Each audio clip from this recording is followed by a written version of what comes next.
Berawal dari berjelajah kuliner setiap hari, tidak terbesit oleh Oma Emma beserta anaknya Ika Valo dapat menciptakan puding cantik berbagai bentuk yang unik dan sama sekali tidak terpikirkan.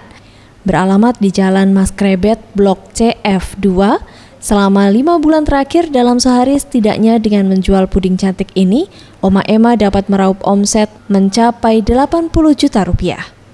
Menurut Oma Emma, owner rumah puding cantik mengatakan, untuk puding yang dibuat berbagai macam jenis, mulai dari karakter makanan, kartun, bahkan kue tart untuk ulang tahun yang kesemuanya berasal dari puding.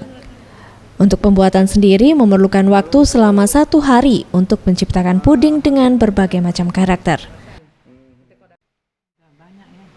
Nah, ada macam-macam. Rata-rata yang banyak pesan itu seperti apa? Kebanyakan dekor bunga, terus karakter anak-anak ulang tahun. Ya kayak Cars ya, kayak mobil balap, terus apa tuh? Minion,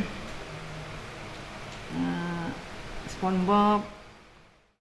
Ia menambahkan, untuk cetakan puding, ia sengaja berburu sampai ke negeri Singapura untuk mencari cetakan yang unik.